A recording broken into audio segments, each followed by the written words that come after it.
How do I get an apostille in Australia? If you're planning to use Australian documents overseas, this is a question you really need clear answers to. Whether it's for work, study, immigration, or legal matters, an apostille is often a mandatory requirement. First, let's understand what an apostille actually is. An apostille is an official certificate that confirms your Australian document is genuine. It verifies the signature, seal, or stamp on the document so it can be legally accepted in countries that are part of the Hague Convention.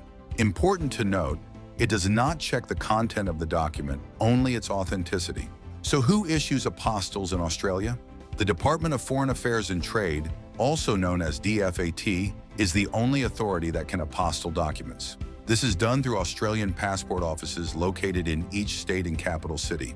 Now let's talk about what documents can be apostilled. DFAT can apostille public documents like birth certificates, marriage certificates, police checks, and court documents. Educational documents such as degrees, diplomas, and transcripts can also be apostilled, but they usually need to be signed or notarized first. Private documents like powers of attorney or company records must be notarized before submission. You might be wondering again, how do I get an apostille in Australia? The process is quite straightforward. First, make sure your document meets DFAT requirements. Next, download and complete the document legalization request form. Then submit your documents either in person at a passport office or by registered mail. You'll need to pay the DFAT fee and wait for processing. Once approved, your apostilled document will be ready for collection or posted back to you.